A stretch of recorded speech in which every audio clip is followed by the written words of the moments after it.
Hey there, good morning, it's Charles. Dobro jutro.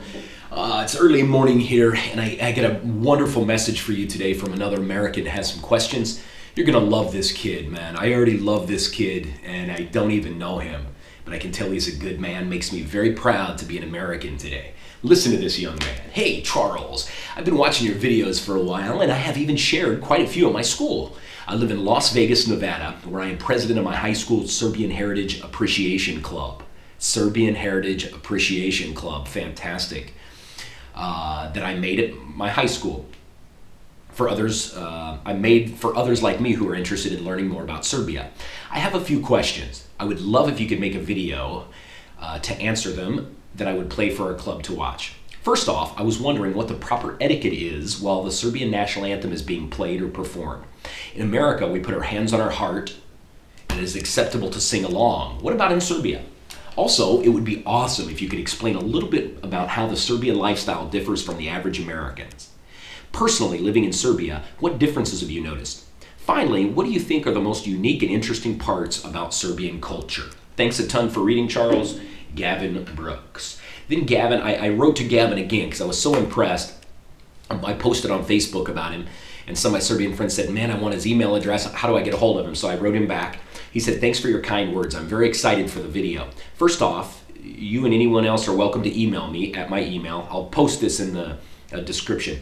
And quite honestly, the story behind this club is rather odd. I remember finding some video on YouTube a long time ago that was made about something Serbian. I can't quite remember. Since then, I kept learning more and more about Serbia and what an interesting place it is. Therefore, my idea to start the club came from an inspiration to learn more about that place, seeing as how it has such a distinct culture and welcoming atmosphere. Unfortunately, most Americans don't even know that Serbia is a place, especially at the high school age. Most people know about Russia, Ukraine, France, or England, but for some reason, Serbia is very unspoken place. Even in the world history textbooks, it's only mentioned once. Most of the people in the club now are people who initially didn't know much at all about Serbia, but we have learned a lot together and have grown to have an odd love for Serbia. I say it's odd only because none of us have any relation to the country. None of us have been there or have direct relatives from Serbia, but our passion continues to grow for the unique place the more we learn. We have only 10 to 15 members, but for all of us, our club meetings are our favorite parts of the school week. I don't want to rush you and understand this is a very last minute, but it would be convenient for you to put up the video before 3 p.m. Serbian time today. That way I could show it at today's club meeting. If not, it's totally cool. That is awesome. Gavin, man, thank you. You know, that's so cool. You have no blood relation here, no connection really with Serbia, but you took the initiative to create a Serbian Heritage Appreciation Club. You know, that's awesome, man. You know, 15 of you, you know, hello to all of you. And, you know, coming from an American that came here just accidentally, really, this country really changed me. It's made me a better person. It's opened my eyes to many injustices and many things that I really didn't know existed, you know, and you don't really notice until you get outside of a box like we were in, you know, like I was in, I think. So anyway, to all of you who are attending this club, 10 or 15 people, that's pretty good to have no connection with Serbia and you're still there learning about Serbia. You know, I just want to, you know, give you a big pat on the back, you know. Anyway, let me get to your questions because my videos are always too long. First of all, about the Serbian anthem. For those of you who don't know, in Serbia, maybe if you're watching, something we're required to do as a child from preschool to kindergarten up through junior high. When we get to school, the first thing in the morning, before class starts, they start the American anthem. Oh, say, can you see? And then you stand up and you listen to it, and then you put your hand on your heart. When it's finished, you say, I pledge allegiance to the flag of the United States of America and to the republic for which it stands, one nation, under God, indivisible, with liberty and justice for all. You know, we do that every day. In Serbia, they don't do that. In Mexico, they don't do that. So we're one of the few countries that does that, and I don't know if you knew that, but now you do. Anyway, the Serbian anthem is called Bože Pravde, which Bože Pravde means God of Justice. And it's a long anthem, you know. And my experience with the Serbian anthem, I think it's a beautiful anthem. And many, many things, there's been some people that have ranked the best anthems, and its Serbian anthems has been, I think it was number 1 on some, and it's been in the top 10 on almost all of them. It's a beautiful, beautiful song, and I really, really like it. But my first experience with the Serbian anthem was at American football games. And when I lived in Sremska Mitrovica, they have an American football club with 2 Americans that played on it. And I went to a game, and I really didn't know how it would go. And there's my old crappy Nokia, and but I went, and they start playing this song, and I didn't know what it was. You know, all the players go out and line up in the middle of the field and face the crowd. They take their helmet off, and then they start doing something. I saw everybody standing up, so everybody stood up. They took their hats off, and they stood up, and I didn't see many of them place their hand over their heart. Some of them had their hat down. It goes through the song, and a few of them were singing.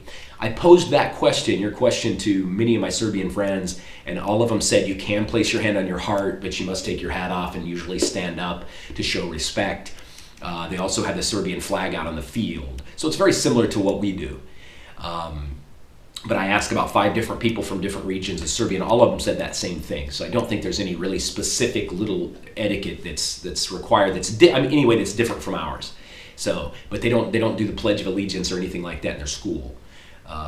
And they do have, my friend said, like at soccer games and stuff, they play their anthem also. So that's the answer to that one. Your next question was, what are the differences in lifestyle between an average Serb and an average American family? Well, the first thing that pops into my head is family relationships. Lifestyle. Lots of families here live together, and if they don't live together, they're still very, very close. You know, and I think a lot of it, they've struggled a lot here, and they've had war after war after war in this part of the world, and so families rely on each other to survive. You know, you have a lot of families, and I know this better than a lot of Serbians do because I travel around this country and I stay with families and I meet families. There's some families that the parents can't find work, so they rely on grandma and grandpa's pension to pay their bills. A lot of Serbian families also have like a little village home where they'll grow gardening and get fruits and vegetables and stuff so they can get through the winter times with less money spent on electric and things. So family's really important here, and you know, they need to stick together, and they do stick together. A lot of the smaller, and not in Belgrade or your bigger cities, but a lot of the smaller little sized towns and stuff, in villages, people have a big home. In that home might be aunt and uncle on the second level, grandma on another room, grandpa. I mean, a lot of them live together. They do their things together. They share their income together. Also, sharing vehicles is something that's very common here in Serbia. You know, in the United States, when I was 16, I had my own car. My brother had his own car. My mom had her car. My dad had his truck. They had a family car. We had about 5 cars, you know, and that just doesn't happen here. You can't do it, you know. And so I stayed with one family, and it's grandma, grandpa, dad, mom, bunch of them, and they have one car, you know, and aunt and uncle, they share one car because you just can't afford it here, you know. When you pay, in Illinois, you pay $98 for license plates for 1 year. They pay a hell of a lot. It's based on engine size, anything over 2 liters, luxury. So they pay a ton of money for things. What else did I write down? A lot of things too. A lot of Serbian families, they'll have a home, and it's not uncommon for the kids to live with their family up into their 30s, 30 years of age. They live with mom and dad. Mom and grandma, they still do their laundry, they feed them. And when they get married, a lot of times, because incomes are so shitty here, they'll add a space onto the home, and that's where the brother and his wife will live, you know, with the father's family or the wife's family. I forget which one it is, but they'll live in the same home. Can you imagine that? You know, I would not want to live with my mother-in-law, you know. I don't have a mother-in-law, but if I had one, I know I wouldn't want to live with her, you know. So that's some of the differences. Being together. Another thing that I think of when I think of lifestyle here that's different, you know, in the USA, many families, like my mother, for instance, when she gets groceries, she would go get groceries maybe twice a month. You know, go to the grocery store, get like a month's worth of food and stuff for there. Here in Serbia, it's so different. My little refrigerator here, in every place I've rented, the refrigerator's about this big. And if my mom were to see that, she would be like, what? What can you put in there? You can't put anything in there. Because they, we'll get a gallon of milk. A lot of times here they have a smaller little liter of milk. Fruits and vegetables they'll get every day. People go down, there's a little corner markets everywhere here. And so people buy fresh foods, fresh meats. And they don't really freeze things and put it away and stuff like that. It's healthy stuff here. They believe in a healthier lifestyle, and that's why you don't see a lot of huge, grossly obese people. And it's really different. It's different to get used to, and it was the same in Mexico. Even though Mexicans they surpassed the United States as the most obese people, which is kind of nice. I'm glad we're no longer number one. But they did similar things. They didn't have big refrigerators, so a lot of countries that's normal, just to every day go to the shop and come back. If mom had to do that, she would hate that. She always complained about going to get groceries twice a month. What else? Not loving money is something else I notice in a Serbian family. Most Serbians, it's common for them to tell you how much money they make. And in the USA, I've said that in some of my videos, that's not common. You don't usually go up to sitting around a table and say, yeah, I make $25,000 a year. No, most people don't mention it, especially families. You don't want people to know how much money you make. But here people do, I'll sit at a table with a Serbian family with mom, dad, kids, and the kids will translate for parents and they'll say, well, we make $400 a month, we spend $800 a month, and we don't know where we get our money. That's a very common thing here. Unfortunately, I shouldn't smile, but it's kind of a known joke here. But they're so unselfish with their money. It's really, really strange. There was a lady at this one of my favorite nargila places. Nargila is like shisha bar. I know the waitress. Geez, I can't even speak English really well. She told me. She said I was with my friend and. She said, do you want that separate? And I said, oh my God, you know about separate bills, And she said, yeah. She said the first time she heard about going out with a group of friends and having separate bills was from 3 or 4 English people came in there one day, and she brought them one bill for everybody, and they're like, I wanted my own. They wanted their own, And she said she was thinking to herself, oh my God, these people are assholes, That in Serbia, she said she'll get her check, which is horrible, and she said the first week. When she has her money, she'll tell her friends, hey, if you need to borrow money, you do it now because I won't have any money. And then when she runs out, she'll borrow money from other friends.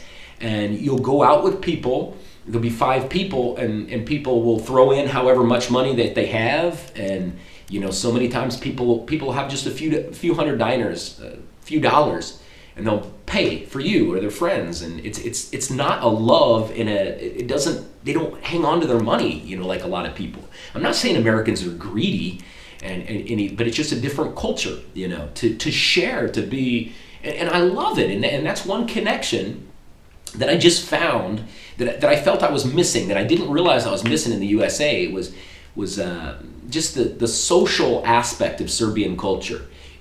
It's so they're much more social than we are.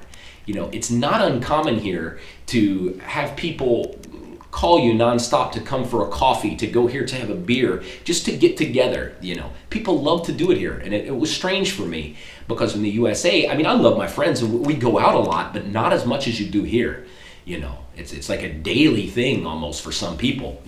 That's why the cafes here, you never see a cafe that's empty. If you see a cafe that's empty, there's a problem. There's probably a nuclear leak or something in there, because it just doesn't happen, Down in Niš, there was the French ambassador was down there, and it was like 2 o'clock in the afternoon, walking through the city and there's a park there that's got all these cafes. Every seat was full at 2 o'clock in the afternoon. And he's like, man, these people must be, your people are so social. He said in France, these cafes wouldn't be this full, in the afternoon. And so Serbs don't have much money, but they'll spend it on coffee, cigarettes, and beer. They just love to get together. So those are the biggest things that I think, the way our lifestyles differ. Next thing about culture. Culture, what I find interesting about the Serbian culture is there's many things, but some of my favorites, one thing, the first thing when I made a little list here, the first thing that popped into my head, every time you eat in Serbia, you go to eat with a family. Somebody always says prijetno. Prijetno means have a good meal. It can also mean have a good day. Depends on how it's used. If you're sitting in an atmosphere where you're getting ready to eat, people say prijetno, and that means have a good meal. If you go to the store and purchase something, when you leave, they'll say prijetno, and that means have a good day, something similar to that. But in the USA, we don't ever say that. Excuse me, I got acid problems from all this coffee. But so that's something I found interesting. And I was talking to a Serbian girl the other day when we were sitting there eating, and I always forget to say prijetno because we don't do it. And then she said prijetno, and I said, oh man, I'm sorry, I forget to say that. I said, we don't do that. And she said, you know what? She said, I love that about our culture. She said, I think it's so friendly. And I think it is too. And that's nice. So that's something I thought of. The food. Serbian culture, a lot of it revolves around food. No matter what the occasion, any special event, it revolves around food. Poor families, if they're welcoming you, you would never know that they're poor because they put everything they have into their food to make sure you have a good meal. Wonderful. So food is a big part of Serbian culture, and they've got awesome food. Slava celebrations. That's another unique thing about Serbia. Slava is like their patron saint. And I've said this a couple times in my videos, but somebody said it originated from when the Turks were controlling here for 400, 500 years. The Turks would not allow Serbs to gather because there was lots of uprisings to try to get rid of the Turks, of course. And so the only time the Turks were religious, so they could not keep they didn't believe in restricting religious beliefs. And so the Serbs, they would allow them to get together for religious ceremonies. So the Serbs created the Slava, which is a patron saint that looks over for you and your family. And at a Slava, all neighbors, friends, anybody's welcome. You come, you drink, you eat, Slava celebrations are 3 days for most people. Some people don't do that. Some people do one. And I don't see how you could afford to do 3 days here, but they do it. So those celebrations are very special. It's kind of like another birthday, for the Serb. They take it from their father, it goes to the son. And it's really interesting. So that's a big, cool thing about Serbian culture. One of my favorites. Kafana, the Kafana lifestyle. A Kafana is something that's becoming really hot now. The Serbs are getting away from the techno. Techno's still a big part because this is one of the best party cities in Europe. But the Kafana is like a little place you can go. You can eat like sausage and dried meats and cheese and drink beer and listen to this beautiful music. Tomas Zdravkovic, Moja Kafana Subonina. Ah, gosh, how you say it? Anyway, he's one of the most popular guys. And Kafana singers, people go in there and just sit with friends and drink and enjoy themselves and just get together. It's so rare, if you go into a Kafana by yourself, you're a freak, It's always about being together with people and enjoying your life. So that's what I think of when I think of Serbia. Marriage is another thing. I'm 37, I'm not married. And here you're a freak. You're either homosexual or you're weird or you're ugly or something, Everywhere you go, you meet old people. The first question they'll ask you, where's your wife? How come you're not married? We'll find you a woman. You hear that all the time, And in our society, it's normal. I mean, it's not a big deal. You get married or you don't. We have 330 million people. They have like 7.5 million people here. And so it's important to carry on the family, the genes. The Serbian families are small. And so they want you to get married. They want you to have kids. And so that's something that's strange. If you're single here and you're old, it's rare. You don't see that. So that's hard to get used to. Movies. Serbia is known for some really good movies. They've got just some awesome comedies. Serbian comedies are really funny. Some ones I would recommend to you. I'll put a link in the description. Is Tito I Ja. That's a hilarious movie. What's my other favorites? There's one. It's not funny, but it shows kind of Serbian mentality. Lepa Selo, Lepa Gora. It's like a war movie because a lot of them have a war theme. And it's funny, there's an American that's stuck with these Serbians in this cave. It's based on a true story, so it's sad, funny, and interesting all in one. Balkanski Špijun is one of my favorites. It's probably my favorite movie of all. It's hilarious. There's another one called something Živko Slava. It shows about how Serbs have a 3-day Slava and how people can just come in and stay, and it's so funny. So the movies here are really, really good, and so that's another part of their culture that is interesting to me. Music. Their music here is very similar to Turkish style music because the Turks were here. So before I came to Serbia, I had never heard an accordion in a song. I've heard it like in polka music back home, but like in regular music, me and my friends would listen to, never. You wouldn't have an accordion. Here in Serbia, so many of these guys, they know how to play the accordion, and I was just walking around and bumped into these people in Novi Sad. Big group of young people outside, maybe 20, 30 guys. Guy had a harmonica, bunch of beer just out in the middle of the parking lot, playing songs, constant stream of songs. All the Serbians knew all the words to every one of these songs. You go to a kafana, you hear a song, everybody sings it. People know the words to these, so they have a deep meaning. And so the accordion is a big thing that's part of their music that you don't hear in the United States. Conservative. Serbs, when it comes to religion here, the majority of Serbs are Orthodox Christian.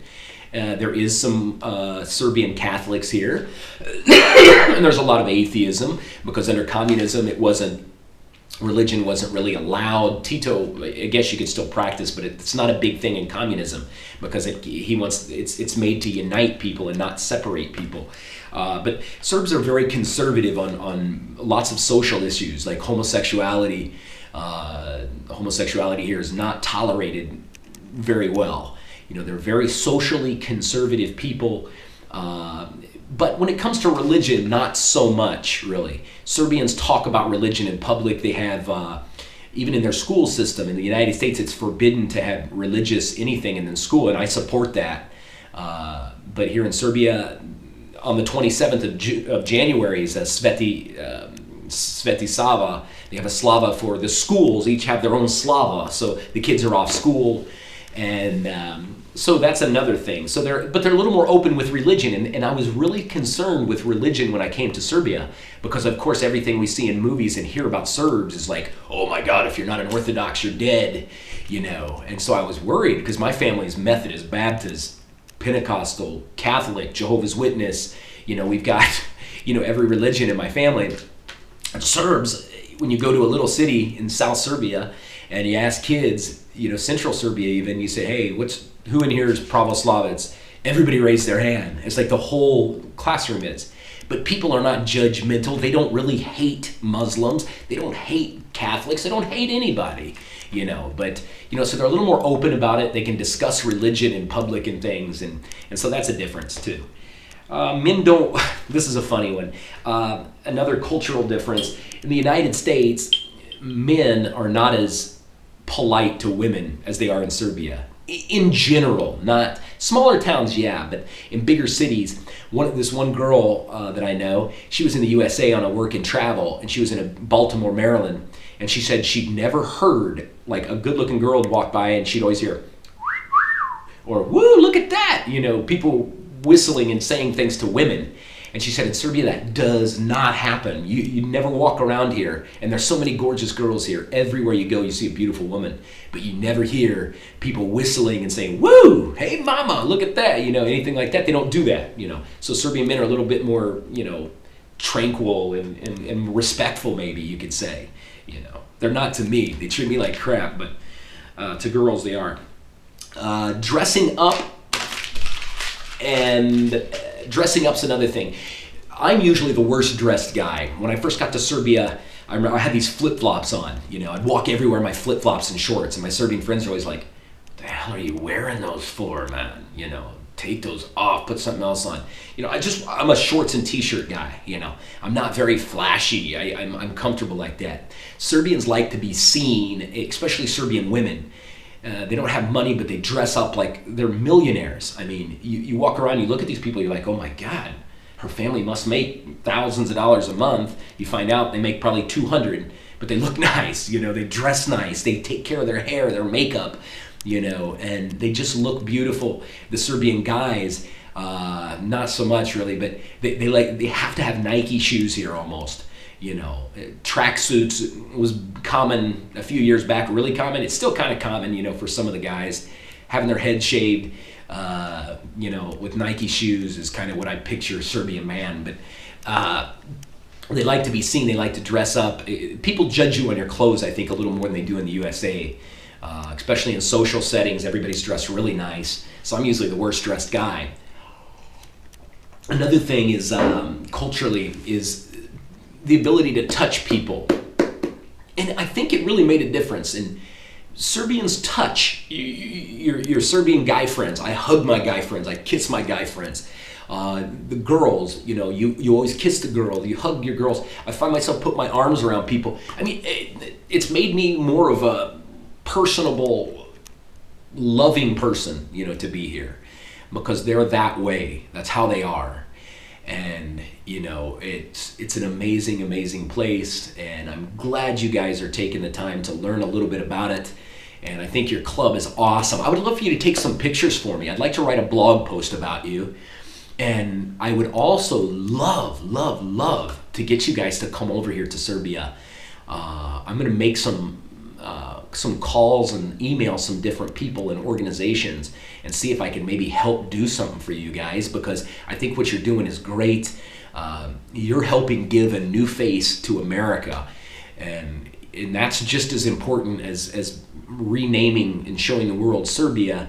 We need some good faces and some good people like you, because so many people around this world are, all they hear about the United States is the Clintons, the Bushes, the Obamas, the war in Afghanistan, Libya, here, there, all that. That's all they're hearing now, you know. The days of humanitarianism, America helping, are ended, you know. And so we need that. We need you and your group, and you're doing wonderful things. And so thank you from an American that lives over here and that loves these Serbians too. You're doing good things. So I'm going to try to work it out. I don't know if you guys have considered coming here, visiting, or some sort of exchange type program, but I think that would be wonderful, you know, and the government should fund more things like that, you know, and because like you said, nobody knows where this country is, and it's sad and it's disgusting, and it makes me humiliated when I hear my friends say, well, no, where's that at? Where's Serbia? Middle of Russia? Is that in Africa? You know, silly. So anyway, I'm going to contact the embassy and do a few things and see what I can do. I probably can't do anything, but I would be honored to try to help. So anyway, that's it, my friends. Thank you so much. Hvala vam. Thank you for watching, and I'll talk to you soon. Do viđenja.